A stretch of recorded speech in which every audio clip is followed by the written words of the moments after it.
Welcome to the 26th episode of Window Shop with Car and Driver. This is the show where we give ourselves a challenge and we find cars online to meet that challenge, and then we present them, and then we argue about them, and then at the end we vote about them. This week's challenge is to find low mileage, interesting cars. So, the idea being, why did this person not drive this car? Why aren't they enjoying this car? So this week we're joined by John Perley Huffman, who has a serial killer's name, but he's a car nerd at heart. Jonathan Ramsey, one of our contributors too, and a couple of regulars, Drew Dorian and Joey Caparella. And Mr. Jonathan Ramsey, you want to take it away, see what you found, what low mileage car you found? All right, so there was a reason I wanted to come before Drew, and there was also things you left out about this whole, why didn't someone drive this car? I chose one of the most important cars of the 80s. This, the 19, well, well, it is one of the most important cars of the 80s, 1990. The Ford Probe? Yes. What? Yes. It's not even a GT. It's a loud probe. Once you say probe, you're in the club. You don't need a GT. You don't need the rest of it. That is not a club I want to be part of. I love the probe. You guys say probe. Thank you, Drew. And I this love the Probe too, Jonathan, but this isn't a GT. Who cares? The only good thing about this probe is it's the same color as Bob Glidden's Pro Stock car. Who? And it's an automatic. Ooh. You guys don't watch drag racing. That's the problem. Bob There Glidden. you go. Look at this interior. 4-speed. It has 12,000 original miles. It's brand new. It's gorgeous. Exactly. I think a one-owner car. Yeah, it says at the top. What is that? It says one owner at the top. Yeah. No one smoked in it. Looks like the ashtray's clean. Wow, no rust or anything. No, where is it? Yeah, where is this? Out west somewhere? This is in, I think it's, let's see. So this was the Probe. I mean, the Probe was supposed to sort of replace the Mustang and never did, but it was that joint venture between Mazda and Ford. Yeah, it's a Mazda MX-6 Ford Probe are the same car. Okay. It's in Pennsylvania. This car really started with the Ghia Pro concepts from '79. Yeah. The reason it practically saved the Mustang when people found out that Ford planned to have a front-wheel drive Japanese car. Yeah, there was a big uproar, huge uproar. And then the third-gen car turned into the Cougar. So yeah, he doesn't list a price, but there's no way he can want anywhere near 25 grand for this. Now, why do you think he didn't drive it? Because it wasn't the GT? Because it was so bad.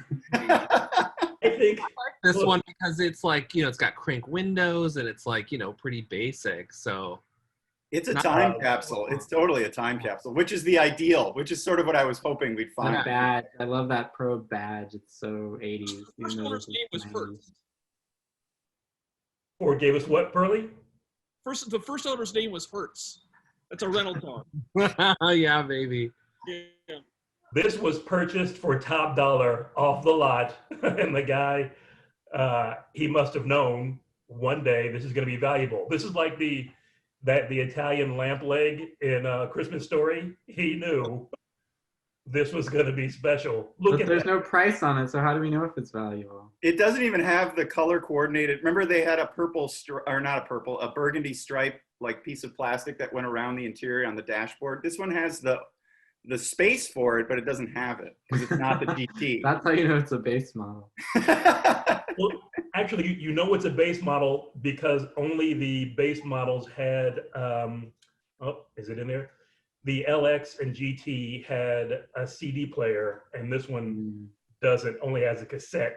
There's no, yeah. So this has 110 horsepower, 2.2 liter, naturally aspirated 4-cylinder from Mazda. I think it will reach 60 at some point in the next year. But yeah, this is good stuff. And I mean, a vital car in the history of the automotive industry. It is museum quality. It is the quality looks pretty spectacular. Yeah. Yeah. Are those wheels or are they hubcaps? I Those think are- they're wheels. Yeah, those are Yeah, it wheels looks like it. with 5 bolts. I mean, in the 90s, 5 bolts. That's you're talking action with that. Now I'm starting to think there might be wheel covers. Can you go down? Is there any more description? Oh yeah, here we go. It was the owner's dad's car. Warm, dry garage. Clearly, yeah. I wonder how this would do on Bring a Trailer, because Bring a Trailer always has these kind of weird, one-of-a-kind finds. Yeah. Well, what's They just also- had some like 1992 Tercel coupe, so clearly they're broadening their standards. Yeah. Well, I mean, they're so unique to find stuff like that. Low mileage, Yeah, museum exactly. quality examples of unremarkable cars. Yeah, it's like it's not. Maybe it wouldn't go for that much, but someone would want it. I think, well, you can't, what's strange about the Probe as well to me is that you can't find them on any mainstream car sales sites. Like Auto Trader doesn't have them, Yeah. Car Gurus. You've got to go to like the dark web to track a Probe down. Really? Like, I was like, I'm going to get a call from the FBI tomorrow because they're like, why are you looking Yeah, at what Probe? is this site? How'd you find it? They're not even on any like subreddits or anything like that. No, no, Is there a Ford Probe forum? I mean, there must be for a guy to do this. There must be, but Not a lot of them survive, Jonathan. You're absolutely right. You never see them anymore, especially the first Not gen. even You in never Michigan. see the first gen. what was that, Joey? I said Wasn't you this never the see first the car? first gen. Yeah, I mean, a Pennsylvania car with no rust. I think Pearlie's trying to say something. What's up, Pearlie? Well, I was. I'm trying to be. Now I just had one of my neighbors come out and complain that I'm talking too loudly. So, can you hear Oh. me? Yeah. Hello? Oh, boy. So yeah, this, I don't know how you're gonna do better. And I hate to set the bar so high. Good luck, gentlemen, is all I can say. All right. Thank you, Jonathan. Let's see what Mr. Dorian has in Okay, store. well, ironically, I have something that goes along quite well with Jonathan's select because I boy. Oh, boy. Cougar. Yeah, Come on, guys. 1,000 miles on it. yeah. You guys both found the non-performance version Of of course. these coupes. We found the classics. But this Automatic is again. an automatic too, just like his. Oh, man. You guys are in on this together, clearly. Look at those. Those I would back kind of like seats the are design of weird. this car. I think it's kind of cute. The back seats are cool. I don't remember those. I remember driving these, but I don't remember the back seat looking like that. Are they good to drive? Probably not. Right? No, they're good because they're Contour based, and the Contour was a fun car to drive. But these were still These were still Mazda based, weren't they? No, this is Contour based, Pearlie. This is a Contour coupe, basically. Okay. So I This didn't know that they had intended this to be a Probe, and then they decided to make it a Cougar. So that's interesting. Is that true? I'm not sure about that I because don't it was know a about Europe car. Well, they were going to do a 3rd gen Probe, and Oh. then they decided let's base it on the Contour instead of, The Mazda platform. yeah, exactly. If you put Yeah, the these are cool with the 2.5 liter V6. I don't know how cool they are with the Z-Tech. if you put the name Tiburon on that, would anybody doubt that it's a Hyundai? Yeah, It is very similar. it looks a lot like it.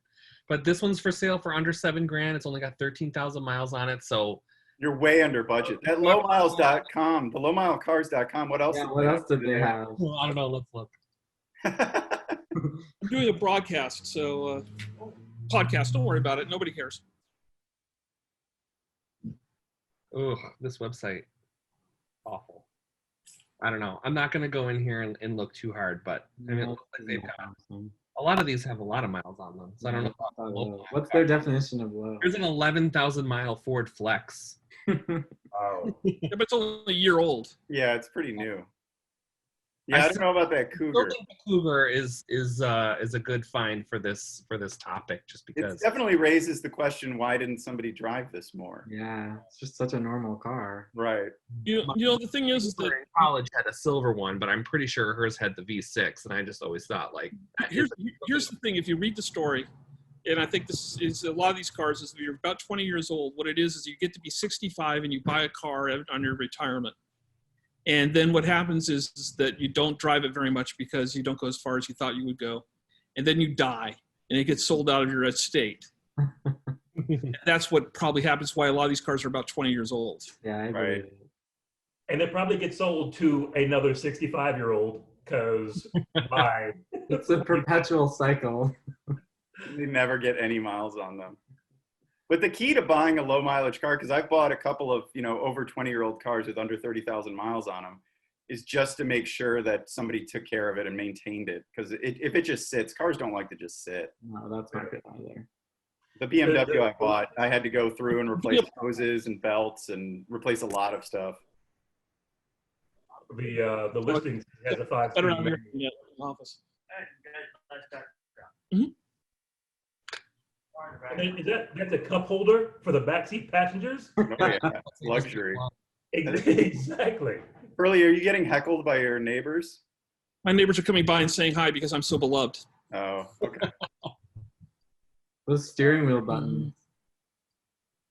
Well, anyway, if somebody wants to snap up this Mercury Cougar, it's for sale in Illinois. You're well under budget, Drew. I Well. think it's a pretty good deal. So. It is. I think you did very well, Drew. Of course you do.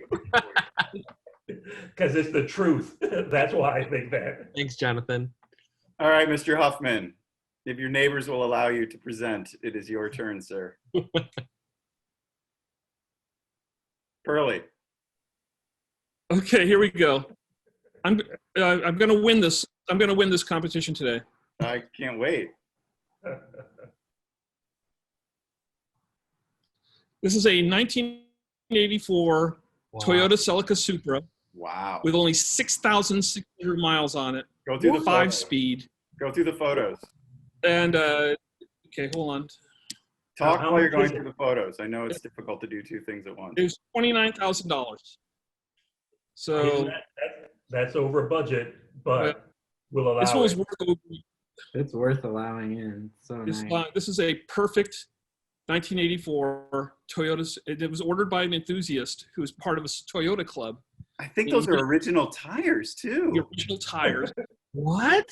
thing, and it's a 5-speed because he wanted to get it exactly the way he wanted to order it. Wow. There's 215 photos here. The paint It's got quality is everything. amazing. Really nice. This is an unreal car, and anyhow, it sold literally yesterday. So I planned this yesterday, and it sold literally out from underneath me. So I called up the dealership, Garage Kept Motors, which is in Michigan, and I suggest everybody goes there and buys several cars from them. The car was a one-owner car out of Spartan Motors in Lansing, Michigan. Went to the guy who's a member of the Toyota Club, Wow. and he just kept it because he wanted it to be part of his hobby. The car sold yesterday to a guy in Texas, and it's also going into his collection in Texas. I think the guy's name is Toyota. And Interesting. That's so cool. Yeah. Ah, and They bought it for their museum, it sounds like. I don't know. I don't know who bought it, but my okay. guess is I don't know who bought it, but I'm gonna guess it's somebody's Texas somebody- and their headquarters is there. I think that's a good guess. Yeah, that is. And it's a perfect car. It's a perfect 1984. beautiful. Look at that equalizer. Yeah. It's, And it's Oh, my and the God. thing is that I bet you wish your probe had that. That's- he was Cassettes- bragging about how it had a cassette deck. Of course it has the world's best. Equalization. The fidelity is perfect from the cassette.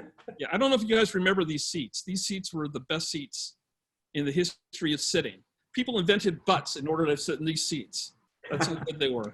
And I love everything. He's got all of the 80s stuff. It's just perfect. This was a 10 best winner too. This was a 10 best winner in 84. Well, not only was it 10 best, but if you read Larry Griffin's Road test? long-term roundup Oh, okay. is the biggest love letter you'll ever read in Car and Driver magazine. I think Lotus and Toyota were hooked up at the time with some projects, and I think they did a lot of the chassis development on this car. So it was like an early handling by Lotus car. This is truly one of the great cars of the this is truly one of the great cars of the 1980s, and you're not probably only one you're going to find with this low mileage. So cool. And I would literally, if I had the money, I would have called them up and I would have bought it. It's like 160 or so horsepower from the straight six. 168. 168.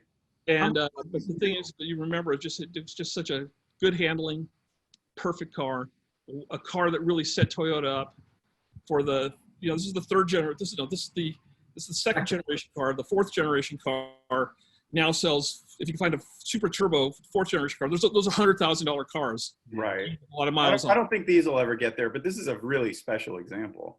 Yeah, this is a very special car. And really, 29,000 seems like a steal in some ways. I think 29,000 sounds like a really fair price for it. Yeah. I wonder what the price would be of this car originally adjusted for inflation. Much higher than that. It'd be a lot higher than that. And it's a special car. Special. This is the one time where you do one of these things and you take it out and you find something that really is a special car. Meanwhile, I just want to say is, I'm not just a guy who enjoys low mileage used vehicles. I want to show off my truck. Yes. That's your third Tundra, right, Pearly? My third Tundra, but the second one was perfect also when it got totaled, when my nephew borrowed it. But that one is my Tundra I bought 6 months ago, and it had 37,000 original miles on it, even though it's a 2006. That's the thing. If you find a good, well taken care of low mileage car, to me, used cars are like used clothing. The less somebody wore the clothing, the better. Even if somebody takes care of their clothes and washes it and stuff, and it doesn't smell, they still wore it a lot. So there's always wear to the interior, and yeah. It's fun to search them out, and it's worth the search. Yeah, it's like going back in time. Was that Celica? Like that? It's a special moment. Was that Jonathan? Yeah. So was that Celica Supra? Was that the last generation that the Supra was the top trim of the Celica? And then the third. I think the Mark III was when it just became Supra. Right. Okay. I think that one, there was I think the first model year for that one was 82, and it was still a trim level. But I think by 84, it was just a Supra. Well, it shared the body with the Celica. Right. A little bit. Yeah, everything forward of the A-pillar is unique, but everything from the A-pillar back is shared with the regular Celica. But in terms of name, I think they dropped Celica in around 83 or 83. His listing said Celica Supra. Oh. Yeah, it is a Celica Supra. I could be wrong. I think it was around that time though that they dropped. But Tony, when you buy used clothes, then do you ask for records and a warranty? No, but it's pretty obvious if they've been barely worn. If they still if they have the original tag. I'm just making sure. Okay. I just like the fact that Tony knows so much about buying used clothing. We're going to be doing another podcast, Thrifting with Tony Quiroga. All my money goes to cars. That's the problem. All right. Tony, Joey, you're up next. Before you. Who owned that shirt before you? I did. This is one owner shirt. Joey, you're up. Okay. So this is a Honda baby. 20,000 miles, which isn't 6,000, but for a Honda, it's pretty damn low. That's really low. Yeah. This is very on brand for Joey Caparella. So perfect. Yeah. So you see all these enthusiast Hondas on Bring a Trailer that go for a Civic Si that goes for $30,000 or whatever. What you don't see as much of is these Normcore Hondas. This is just an Accord LX with an automatic transmission. Ramsey loves the term Normcore. It's probably like we were saying with retirement, someone who just retired and just bought a car. It's funny Drew says this is on brand for me because the reason that I'm so into these cars is because my family had one. So when I was a kid, we got a 1993 Accord 10th anniversary edition, which was celebrating the 10th anniversary of the Accord being built in the U.S. The U.S., yeah. And it had these cool wheels and you know, but a little bit of extra trim stuff. This is like a base model, this LX, but I really like the red interior. I love the way this generation looks. Yeah, it's very classic. Like it's just very rectilinear and It's very like Japanese E34 5 Series to me, to my eye. I don't know if anyone would agree with me. But It's a car you could still drive every day and not feel like you're driving a compromise. Yeah, and I mean, these old Hondas are so great to drive because they have this really low cowl. It's super easy to see out of them. They're very, like, the seating position is really natural and organic. I mean, they're just such nice cars, and they're so well built. So clean, Joey. The engine compartment is so clean. I know, the engine is pretty insane. And really, I mean, it's surprising because it's in Houston where there's actually a lot of humidity. So you wouldn't expect it to be this good, but I don't think it's been exposed to the elements very much. Yeah, probably been in a garage. yeah. Also, Were they still making the coupe in '90? Because I really liked the Accord coupe. Yeah, there was a coupe of this generation that looked really good. yeah, And the I one preferred that. This thing is I always wanted was they did a Accord SIR coupe that they built in the United States and only exported to Japan. Yeah. And that's the one I always wanted because it's so. Yeah, that would be hard. I mean, So in 1990, Joey, first of all, the disdain you had when you called my probe normal, and you're going to tell me 1990, you take this over a probe LX. Is that what you're saying? I truly would. I think I'm with Joey on this one. I think I might too. Yeah, I'm with Joey too. Your probe sucks, Jonathan. Sorry. I'm still on Team Probe. I'm getting I used also to think it. that like a low mileage Honda is better than a low mileage Ford, even if that Ford is a Is Mazda. a Mazda. It's true. Well, because I also wanted to tell a story about a low mileage Honda I drove somewhat recently. So the car on the left used to be my Prelude, which was not low miles. It had like 170,000. And the car on the right is a Honda-owned museum Prelude SH. And I'll just say that we had this car on loan at Car and Driver to drive, you know, among ourselves. And I drove it for about 10 minutes and I came back. And a week later, I sold my Prelude because this car was just so nice. Ruined you. It ruined my car. I could never drive it again in good faith. How many miles were on the museum car? Like 5,000 The or new less? car had like 1,800 miles. when I Oh, drove shit. it. I tested that out here. We had that out here. It's got So Oldham for the nice. And story. there's something so special about driving an old car that is just perfect and new and, you know, the best it has ever been. It takes you back to 20 whatever years year later. the car was built. That's the beauty of it. It's Yeah. really an amazing experience. So It's also a great car. 9,900. It was so good it ruined your old car. Yeah, I feel like this is gonna, you know, this could be a similar. Are you going to add this Accord to your collection? It's your museum. I would. How much they want for it? 9,900? Yeah. That doesn't seem out of line. No, it's about appropriate. And you could always throw it on Bring a Trailer when you're done if you get bored of it. Although you probably get sick of remember the belt. motorized Yeah. belts? Yeah, those are I liked those. I had a 93 Altima in college. And I thought they were great. I loved it. There's nothing good about them. What was great about having to half do a belt yourself while you waited for the other half to finish It buckling you didn't solve any problem. Novelty, I guess. I don't know. in?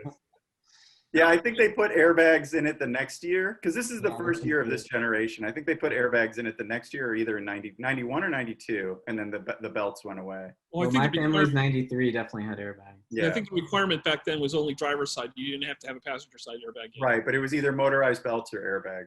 Right. Yeah, which are terrible. But the thing is that, you know, you could drive. I think that there's a certain, you know, there's certain cars that when they reach their peak of their manufacturer's idea, when, you know, everything is a fully realized idea of what Honda should be, it's that car.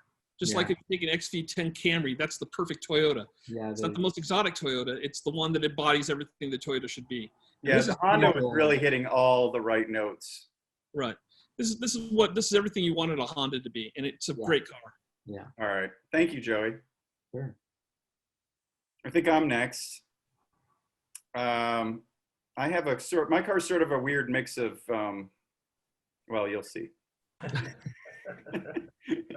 It is a Shelby CSX. Wow. So Carol Shelby built these, you know, Carol Shelby got hooked up with, Pearlie's having some more neighbor problems. Carol Shelby got hooked up with Chrysler, because Lee Iacocca knew him from his Ford days. So in the 80s, he made a bunch of hot rod K cars and various other cars like the Shadow. What was the Shadow, Pearly? Was it an L car? Pearly?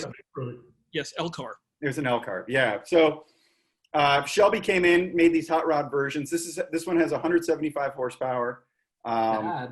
Yeah, it had a ton of horsepower, intercooled, computer-controlled turbo boost, and this car actually introduced the VNT, the variable nozzle turbocharger, which we now sort of take for granted, or it's off. It's in a lot of exotic cars, and this car introduced it. I mean, it was a little problematic. They were still working out the bugs, but this is 31 years ago, and it had this low boost or low turbo lag turbo. 205 pound-feet of torque. Car and Driver tested the previous non-VNT one, and it did 60 in 7 seconds. So not a super slow car, but an M3 of the day was a 6.9 to 60 car. Do you believe this appraisal 2 years ago at 21.8? Does that make? Because that sounds like when Jason Finsky said his truck had 637 horsepower. Sounds like a number someone made up. Just pulling numbers out of the air. Yeah, exactly. This car also had, if you guys think the wheels on the carbon fiber wheels are like composite wheels are a new thing. This car had, where is it? This car had composite wheels, fiberglass wheels way back 31 years ago. Let me see if I can find a picture of it. Fiberglass? Yeah. And those aren't wheel covers? No, those are actual wheels. They're called fiber ride wheels. Mm. And a lot of them, here's the brochure. I thought I had a picture of them. I'll grab a picture of them since we're going to say that. Do we want to trust 80s fiberglass technology to our wheels? They are prone to cracking, and a lot of people took them off. And apparently they're not that much lighter than than an alloy wheel of the day either. But it's sort of like, it's another first. It's another really cool first that they did. Oh, here's one that went to auction. And they're rare. They made 500 of them. It looks really cool, honestly. I'm into it. It's got a body kit from Caminari, who apparently is still in business. It's got this Momo steering wheel. Wait, so this was like a factory Shelby, right? Like it wasn't an aftermarket thing? No, this was sold at the Dodge dealer. Right. It was the highest Shadow, and they just called it, I don't even know if they called it the Shadow CSX or they just called it the Shelby CSX. But yeah, the Recaro seats were optional, and you could also get 225 instead of, I think, 195 gator backs. Gator backs. Wow. This one has the Recaros. I don't think it has the wider tires. I like how you use the other listing because the pictures on this one are so bad. Well, yeah, the pictures on this one are kind of terrible. But, and they also want a ton of money for it. Yeah. But and what's up with the hood? It's open. I think it's just open. Yeah. Oh, okay. I think that's just popped open. I always liked the Shadow and the Sundance, which was the Plymouth version, because I always just thought they're cute and small, and I mean, putting a big engine, big powerful engine in one seems like a great idea. So why not? Yeah, and it was quick. It was real quick. Yeah. And the silly thing about Sundance and Shadow, there was a convertible version of the Shadow, but you would think that the better name for a convertible would be Sundance, but there was no convertible version. That's a good point. All right, so that's my Shelby. I like it. I picked a crappy car, but at least it's a performance version of a crappy car, guys. Look, we said classics. I think and a manual. Drew and I showed up with classics. Yeah, you've had the only manual. Is that the lowest proportion of manuals in any episode so far? Oh yeah, Pearly and I were the only manuals. Huh? All right, now we get to the part of the show where we judge our picks. So, Jonathan, any last words before we render judgment on your probe? I think again, I need to clarify. I only accept my peers as those who agree with me. So I'm giving you a thumbs down, buddy. I liked it. I thought it was Probe nice. is so good. You got to give it a thumbs. 3 out of 5. I'll take it. Okay. You get shuffle so we can bury it. Oh, come Well, on. also, it's probably the only one with that few miles that exists. Literally in the whole country. I'll give you that.